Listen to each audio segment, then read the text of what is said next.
We have the latest updates on the Boston bombing trial, flooding becomes a major concern, and we find out just how much Husson University has talent. It's Friday, April 10th, and your NESCom Connection starts right now.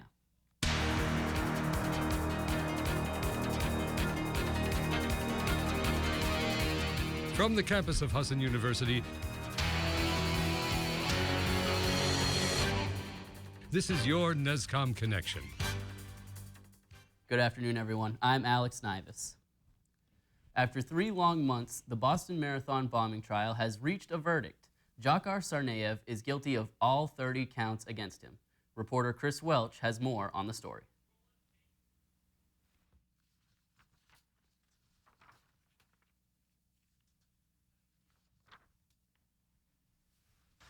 Bittersweet, but not over.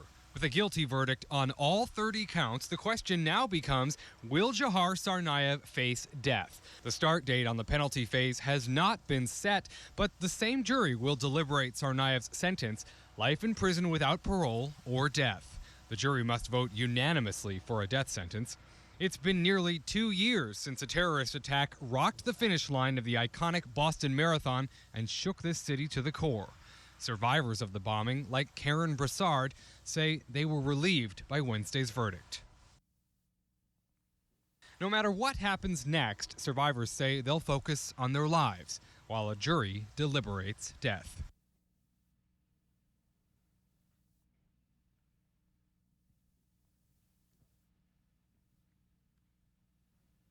In Boston, I'm Chris Welch. President Barack Obama landed in Kingston, Jamaica Wednesday night for a historic meeting.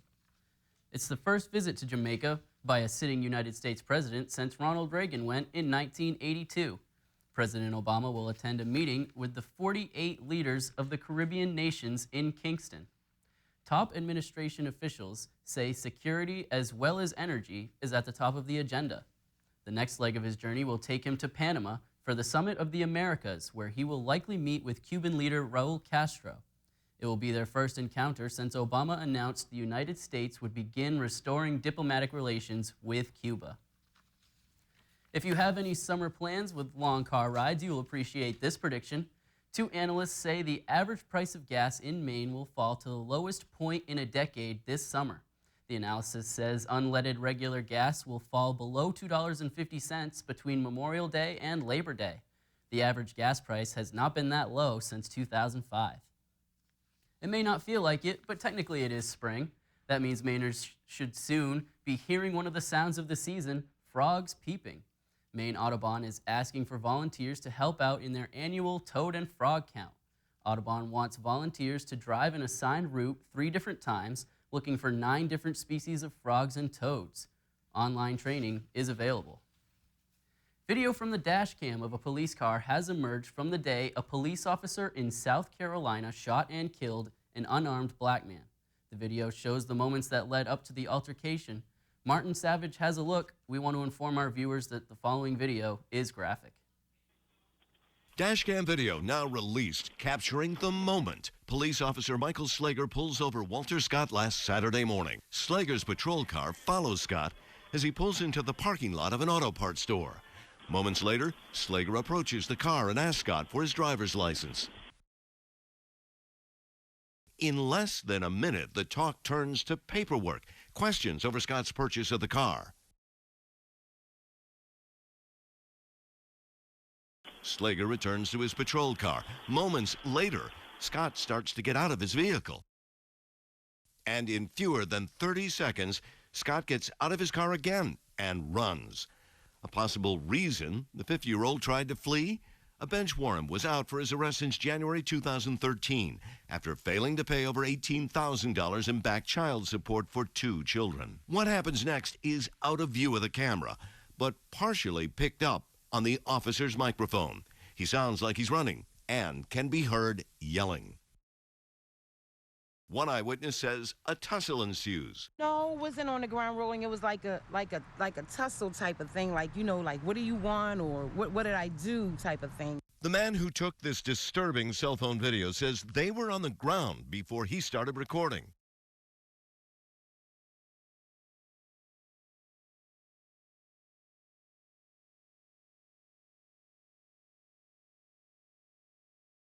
Slager joined the police department 5 years ago. In 2013, police records show he was exonerated following a complaint of improper use of force with a taser involving this man, Mario Givens. He says that Slager burst through his front door in a case of mistaken identity, meaning to arrest his brother for robbery.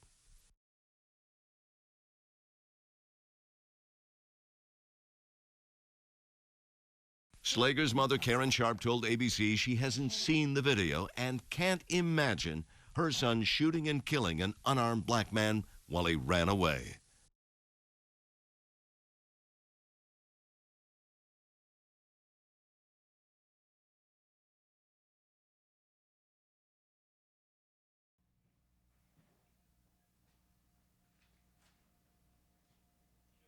Slager has been fired from the North Charleston Police Department. He is charged with murder in Scott's death. If convicted, he could face up to life in prison or the death penalty. Forecasters say a round of warmer weather means Maine's rivers and streams will soon be rising. Federal, state, and industry officials are meeting again to discuss the spring flood risk in Maine. Weather forecasters previously said there's an above-normal threat of flooding and ice jams for most of the state. But that doesn't necessarily mean there will be flooding. While heavy rainfall is the biggest factor, the melting snowpack and ice are contributors. Bangor's minimum wage could also be rising soon. City Councilor Joe Baldacci proposes an ordinance that, if approved, would raise the city's minimum wage from $7.50 an hour to $9.75 by 2018. But it is not without opposition. Some councilors think the proposal could be a tough sell to Bangor business owners. City councilors are unsure when they would take up the issue again. One councilor suggested putting the issue on the next ballot. When we come back, Jordan Cust tells us more about a concert with a cause.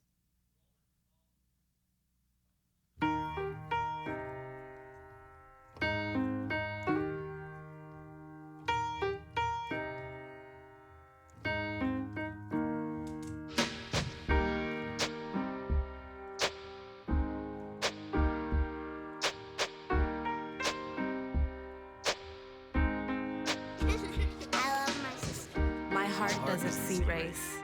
Love is love.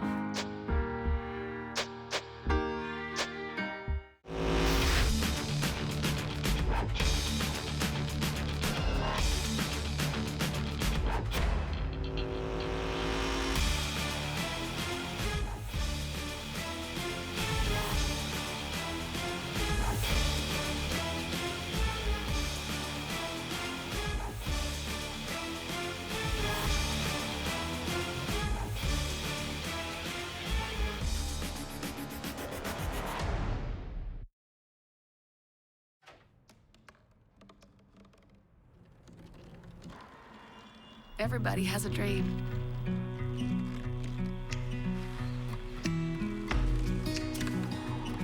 Mine was to see the ocean. And with a little help, I made it.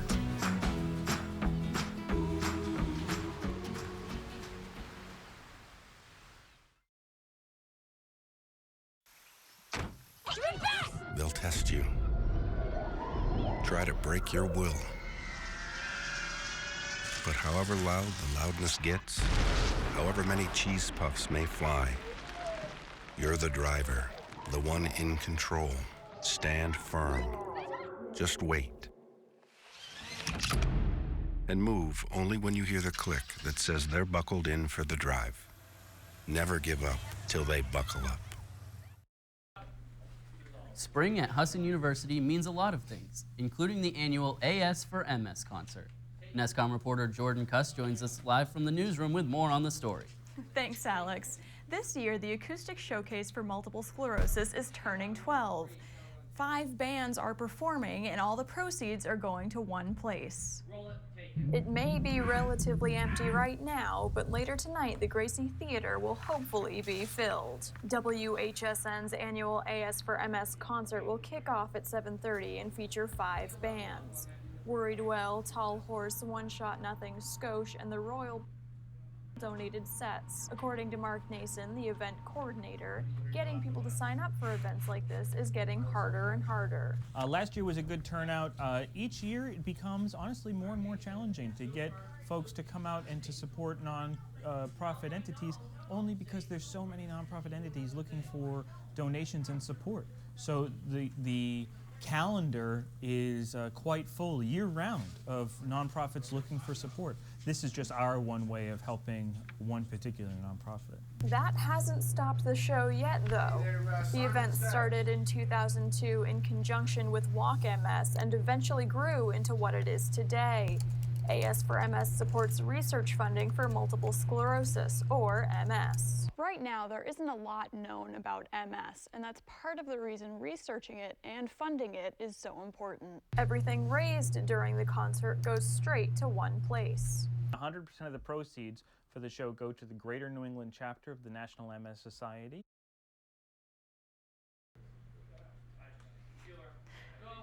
Again, this show is tonight at Gracie Theater starting at 7:30.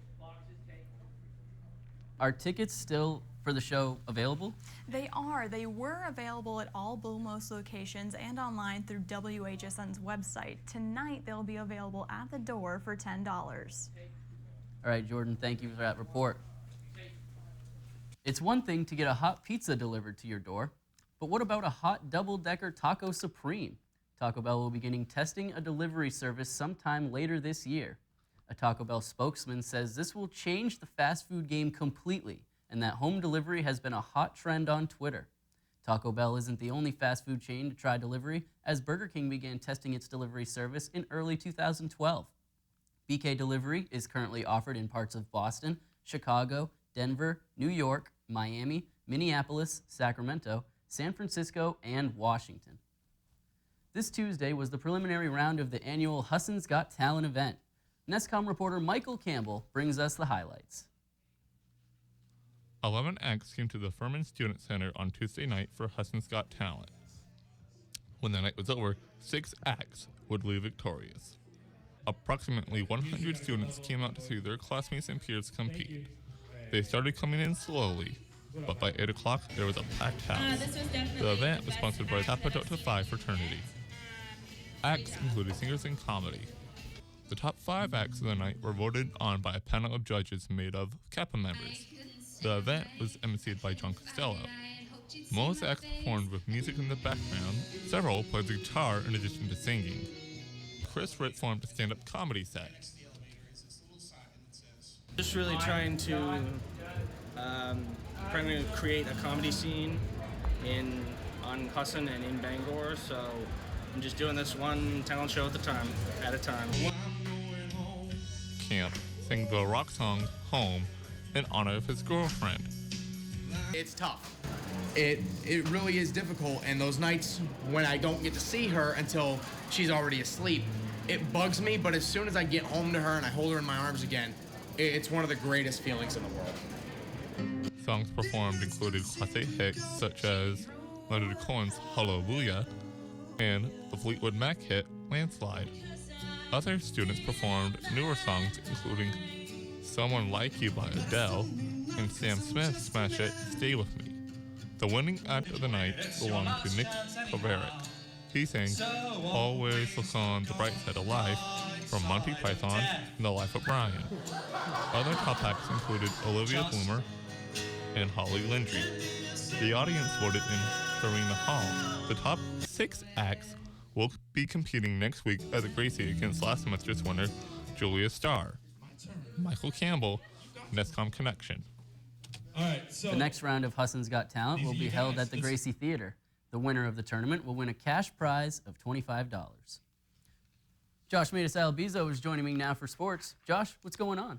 Well, Alex, I'll have all the highlights from the NCAA tournament, as well as your Husson Sports, Bruins, Celtics, and our NESCom reporter, Alyssa Thurlow, will introduce us to Division III week here on campus. Stay tuned.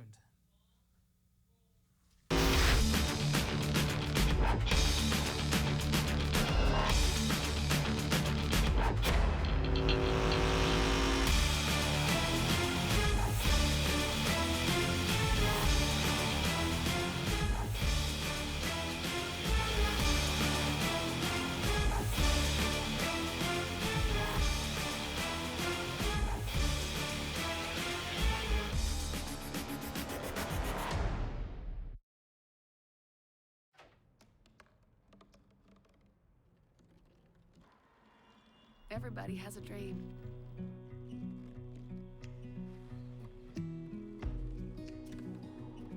Mine was to see the ocean. And with a little help,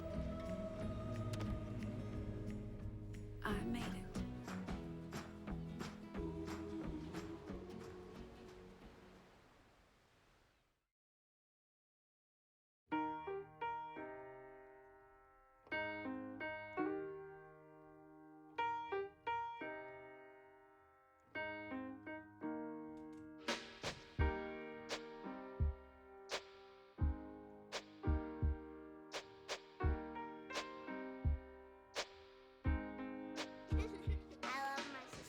My heart doesn't see race. Love is love.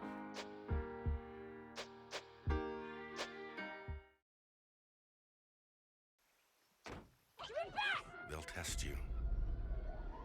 Try to break your will. But however loud the loudness gets, however many cheese puffs may fly, you're the driver, the one in control. Stand firm. Just wait.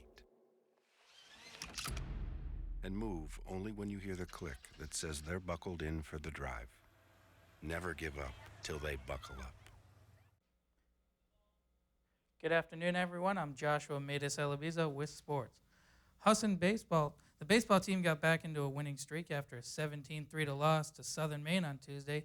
Husson was able to sweep the Thomas Terriers yesterday, winning 1-0 in Game 1 and 3-2 in Game 2. In Game 1, Robert Graff got the win for Husson, going 7 innings, giving up 3 hits, no runs, and striking out 6. In Game 2, Tommy Burns got the win for the Eagles, going 5 innings, giving up 5 hits, 2 runs, and striking out 3. Baseball will play again this weekend against Castleton here at Husson. Husson softball is in full swing. The Lady Eagles swept Colby College Wednesday, winning 6-1 in Game 1 and 3-2 in Game 2. Kayla Merrill in Game 1 got the win, going 7 innings, giving up 5 hits, 1 run, and striking out 7. In Game 2, Alana Healy got the win. She went 6 innings, giving up 3 hits, no runs, and striking out 2. The Eagles are 9-7 overall after the win. Softball plays again Sunday here at Husson at 1 p.m. The men's lacrosse team lost to Maine Maritimes 12-6 the other night. Lacrosse is 4-4 in the year. Brandon Corbo led Husson with 4 goals. For Maine Maritime, Nicholas Betty was their leading scorer, also with 4 goals. The men will take on New England College Saturday here at Husson at 3:30. Staying with lacrosse now, the women's team lost to Southern Maine yesterday with a final score of 13-11. Alyssa Fallon led the team with 5 goals for Husson. For Southern Maine, Sella Peliquineri led their team with 5 goals of her own. Lacrosse plays again here at Husson on Saturday. Husson Athletics, along with the North Atlantic Conference, is celebrating Division III week this week with a series of events taking place through this Saturday. NESCom sports reporter Alyssa Thurlow joins us live from the newsroom with more on that story. Thanks, Josh. Husson, as part of the NCAA Division III, is celebrating D3 week here on campus. As part of Division III, Husson is also taking part in You Can Play. You Can Play is a mission by the NCAA to ensure safety, respect, and equality for all student athletes. Now, each school in the NAC picks a weekend to host the event, and for Husson, it just happens to be a weekend packed with games. Each NAC conference school is doing a You Can Play Day this spring. And so we chose this Saturday, since we had home baseball and home men's and women's lacrosse, as a good day to do that. So it just happened to be part of the D3 week here, but it didn't have to be that way. In addition to the games this weekend, student athletes have also been dedicating their time off the field by participating in campus cleanup, as well as volunteering at the Ronald McDonald House here in Bangor. Division III week continues today as the Eagle games begin at 6:30 tonight, and on Saturday there'll be plenty of action as the baseball team takes on NAC rival Castleton in a doubleheader starting at noon. Lacrosse will also be in action on Saturday as both the men and women take on New England College. The women face off at 1 while the men start at 3:30. You can follow all the D3 week stories going on across the country by checking out the Twitter hashtag D3 week, and you can follow Husson Athletics online for more updates throughout the week. So with the winter weather like we've been having, is there any chance that the games and activities might get shifted around this weekend? Well, Pergolesi is confident that they will get in all the games this weekend. However, softball has been playing on Boucher Field, and they hope to return to O'Keefe Field on Sunday as they take on USM in a doubleheader starting at 1. So I guess we'll just have to wait and see if Mother Nature decides to bring us some spring weather. Josh? Thanks a lot for that report, Alyssa. The Boston Bruins are on the outside looking in on the NHL playoffs. As we can go to the highlight here, we'll pick it up in the third period, 1-1 score. As you see Goudreau, he goes in, flips it off to Garask, Maskin in. Florida takes a 2-1 lead.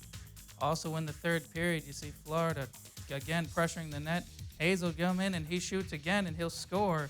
3-1 lead for Florida. Brad Marchand behind the net tries to go in, tries to get the Bruins on the board, and he will. Cuts the deficit to 1 goal. That wouldn't be enough for the Bees, though, as a Boston native, David Hayes comes in off the steal. Hayes shoots in on Tukarask and scores, and the Bruins will go down 4-2. The Duke Blue Devils up next, and there is Coach K talking to his guys, getting them ready. And we'll pick things up there. Grayson Allen with a nice little and one layup. Tough to go. That would spark the Duke Blue Devils as they would keep going. Tyus Jones here puts up a deep three, falls down and gets it. Jones again, another deep three. Doesn't fall down that time as he continues. After that, Duke would win by a total score of 68-63, celebrating their 5th national title.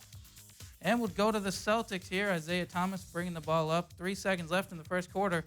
Buzzer beater 3 gets it to go. Isaiah Thomas doing all kinds of things for the Celtics. As you see here, Reggie Jackson will drive in. He's going to throw up the alley-oop to Andre Drummond, who slams it down. Beautiful pass, beautiful finish. Celtics fans won't be happy to see that. Isaiah Thomas brings the ball up the court here. He'll take another 3.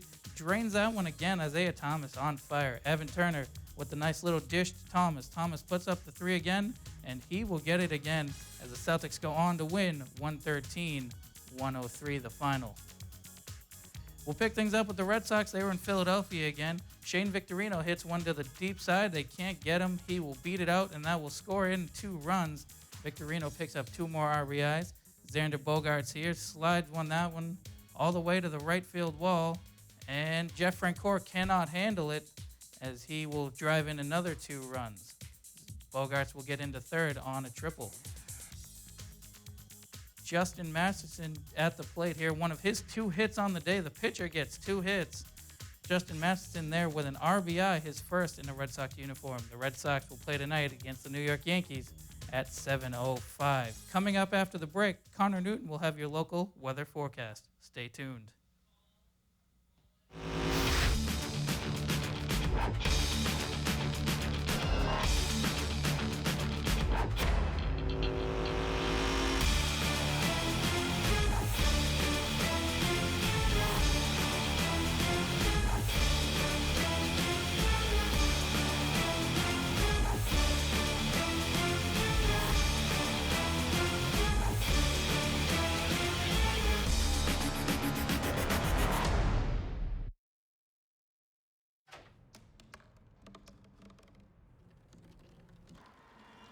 Everybody has a dream.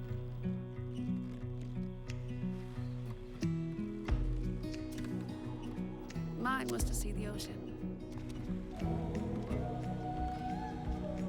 And with a little help, I made it.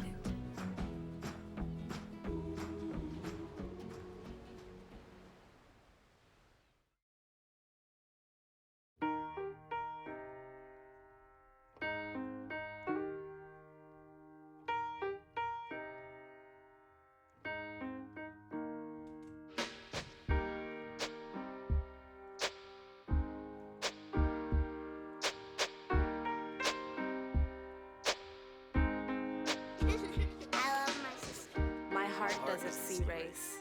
Love is love.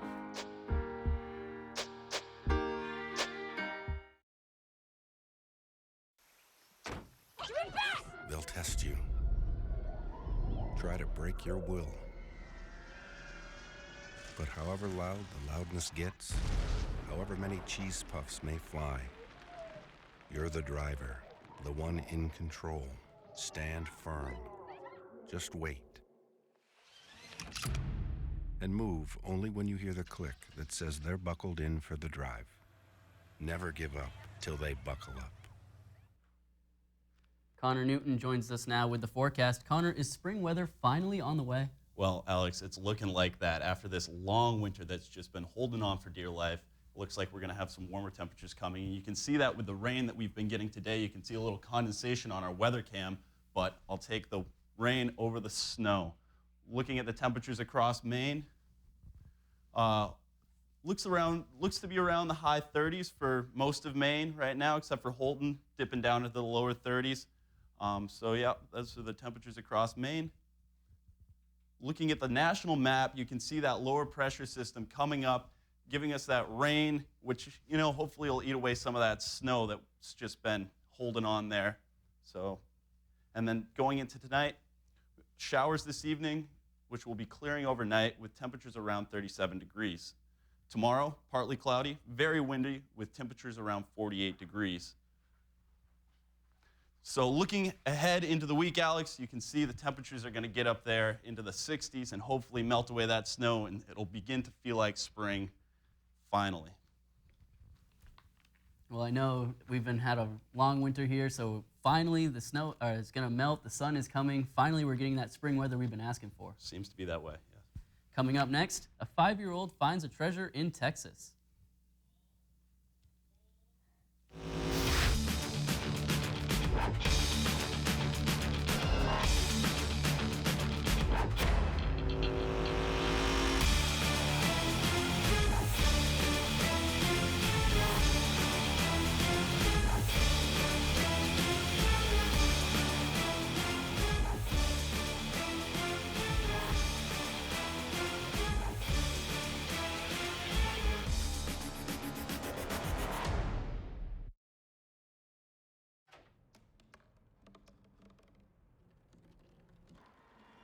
Everybody has a dream.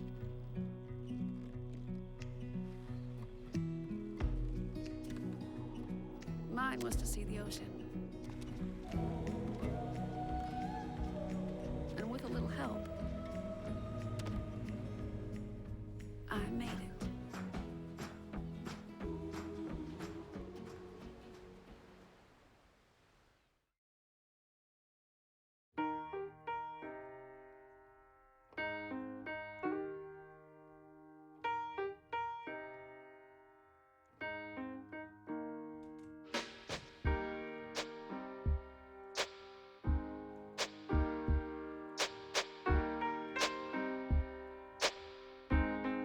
I love my sister. My heart doesn't see race. Love is love.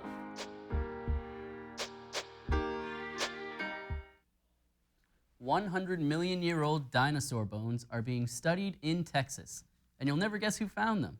A 5-year-old boy. Gilma Avalos has the story. Meet Wiley Bryce. He is, as they say, all boy. And like any 5-year-old boy, he loves to play in the dirt. Can you help me probe over here? Sometimes he looks for fossils with his dad, who happens to be a zookeeper. But last year, the preschooler came across something truly unusual. I thought I found a turtle. He walked a little bit ahead of me and came back with a piece of bone, and I knew it was something pretty large. It turns out what Wiley dug up was actually a 100-million-year-old dinosaur bone in an area of Mansfield that's under construction. That's a dinosaur bone. Originally, this was slated for a restaurant parking lot.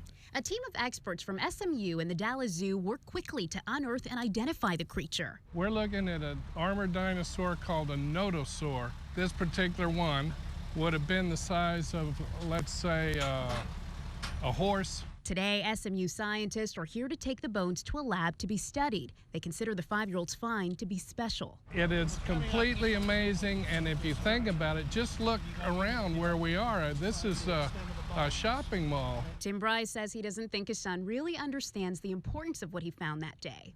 He thinks it's neat that he's found a dinosaur. I don't think he really understands this may never happen again for us. This is probably a once-in-a-lifetime find. Well, guys, I don't know about you, but I was a huge dinosaur fan growing up, so if I found some dinosaur bones anywhere, I'd be just as excited as that boy was. Yeah, what a lucky guy. I mean, every little boy loves digging around in the dirt. It's nice to find something. Well, that wraps up this edition of NESCom Connection. For more news and sports, check out on YouTube on our NESCom journalism channel. Good night, Meet everyone. Wiley Bryce.